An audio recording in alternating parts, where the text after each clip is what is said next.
Hey guys, it's Cameron here with Emerson House Buyers. Every week I bring you tools, tactics, strategies, lessons I've learned, things that have helped me build up a sizable rental portfolio in about 2 years. Today I want to talk about the not so glamorous parts of the business. Like everybody, I screw up. I'm not perfect. I've had deals that have gone south. And I want to talk today about one of those.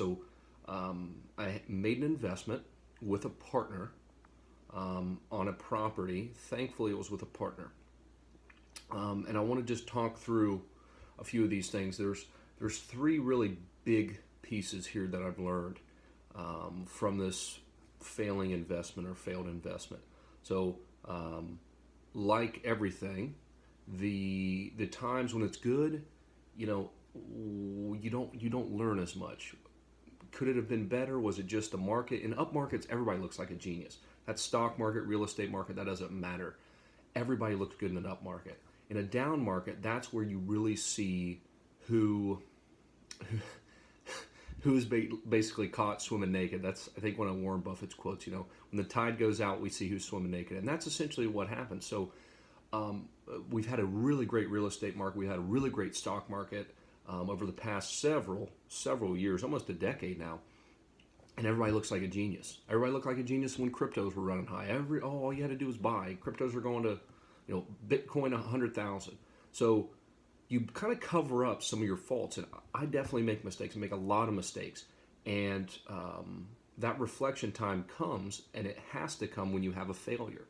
You want to look at it and say, what do I need to put in my process? What do I need to create so it doesn't happen again? Or what did I do? What did I miss? So the three things I want to talk about. One, the one lesson I learned, and this is kind of particular, it could just be particular for the area, but you got to be careful buying real estate next to a road. Now, because you're trying to sell to a family, they didn't really like the noise piece, or even older people. They don't want to be near a road.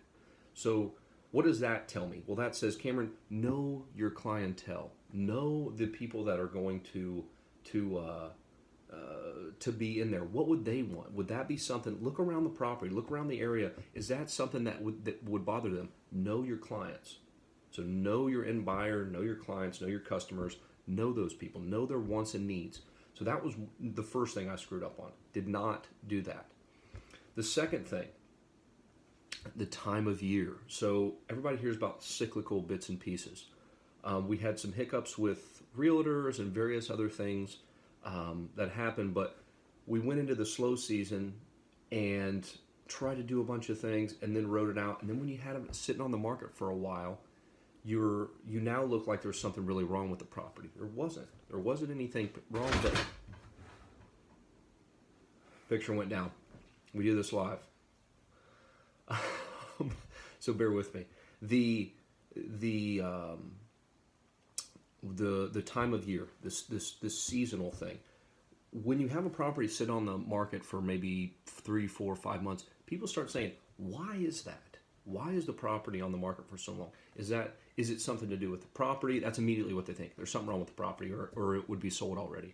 So then when we were coming out of that, you're already in a disadvantage. So be cautious and cognizant of the market cycles. You have a lot of people who want to sell in the spring and be in their new home, or buy a new home in the spring when their kids are out of school. They don't want to move while their kids are in school, move school districts or what have you. So there's sweet spots in there. So again, knowing your market, know the time of year, know the cycles.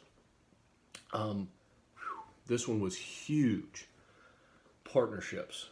They can be immensely valuable. This is the only property that I have a partnership on. Everything else is mine, I guess controlled by me solely.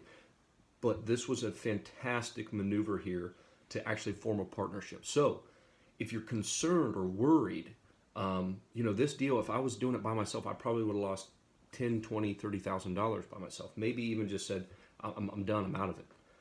But since I could share that risk with somebody and have a person to talk to, bounce ideas off of, and think about this and strategize, it really saved us. And it could, in the long run, really pay off and be a profitable deal. So, but, if you're paying a $1,500 or $1,000, $1,500, $2,000 a month interest payment or mortgage payment by yourself, that's tough. But 500, 750, 1,000, those are a lot more manageable. So know your, I guess, limits, and think about if those are kind of getting to the stretch pieces, to get up somebody else, get a partner, and kind of strategize with that to reduce your risk, reduce your liability, and extend the time you could hold the property if things go wrong. Spread the risk across. Now, I'm not saying go get into a bad deal because you have 3 investors in there, and if you all go down, it's only 20 grand or 10 grand. What I'm saying is, when you're stretching, and if you're getting a first property and you're nervous, if the numbers make sense, but you're just still hesitant, look to separate the risk or share the risk with getting in with somebody else. Don't ever buy a bad deal. Doesn't matter how many partners you have, how much money you have. Bad deals are bad deals. And I think this deal is still going to end up being profitable, but it's taken a lot of time, more time than I expected. Thankfully, I had my partner in it to help mitigate that. I mean, I couldn't come out of pocket $1,500 every month, and for the next, for the last 12 months, 18 months that we've had this property, without some help in that and some risk mitigation. So, what are the 3 lessons? Number 1, mine specifically the road. Know your clientele. Know your clientele. Know what their wants, their needs, what they like, what they dislike. Number 2, this was a time of year thing. It wasn't just that, but these are just some of the factors in it. Know the cycles of the market. Know that kids go back to school. Know these things. Again, going back to know your clientele, know the market cycles. The third thing, partnerships, hugely valuable. Hugely valuable. Can really protect you when things go wrong. You don't need them when things go right. You need them when things go wrong. You can do strategic partnering and things like that to help bring on knowledge or expertise of another area. But in this sense, it really just helped me spread the risk, and I'm thankful that I had a partner on this deal. One of the only deal out of all the deals that I did that was that's bad or not performing right now. I'm thankful we had a partner on it, and I'm really blessed for that. Outside of that, guys, I think that's it. I'm sure there'll be plenty other lessons to be learned and modifications to the processes as I go. And this is just an example. This is one deal that we had that's not doing well. But I wanted to share that. It's not all sunshine and rainbows. Things happen. Markets change.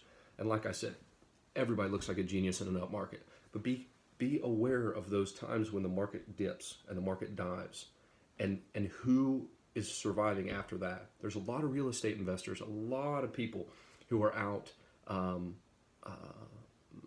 saying, oh yeah, I've got great returns.